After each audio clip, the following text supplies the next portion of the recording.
This video is in a series of short videos where I'm just going to put across some really nice research that I found and hope that that research means something to you and can help you with your health. One of the most common problems that natural health people see can be digestive problems. Another common problem is stress problems, and even more common is that those two are affecting each other.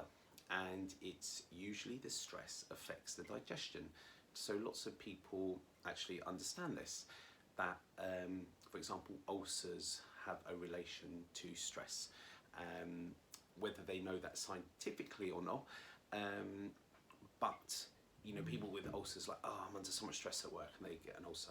So I found this really lovely research, and it's actually from 1989, so it's been around for ages.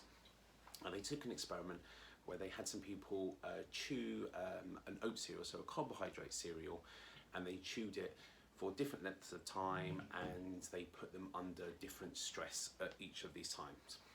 Basically, the conclusion was, which is really interesting, is that they had better digestion than when they were relaxed and chewing than they did if they actually chewed more.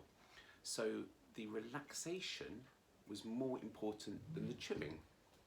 So really interesting, because so many people's digestive problems are triggered by the stress problem before, and you can chuck all you want at trying to help the digestion, and you can get results, definitely, but you got to try and start to look at the stress. So what I take away from this research is that there's such an influence of stress on the digestion of the food, but I'm certainly not going to recommend not chewing your food. So how about you chew your food nicely and slowly, and you do it in a relaxed environment, sitting down at the table and eating it. So it's also, for me, suggesting that if you're on the run eating, you're sitting at your desk, you're on the train, you're walking, your body will not digest that so well, and then you may get stomachache or more wind production, not because of the food necessarily, but because of the environment that you've eaten it. So for example, you may eat a sandwich, and one day you're totally fine because you're sitting down, you're relaxed. The next day you're on a rush, exactly the same sandwich, but you get stomachache and wind, and you think, that's confusing me now. Have I got an intolerance to the sandwich or not? Because one day it's good, one day it's bad.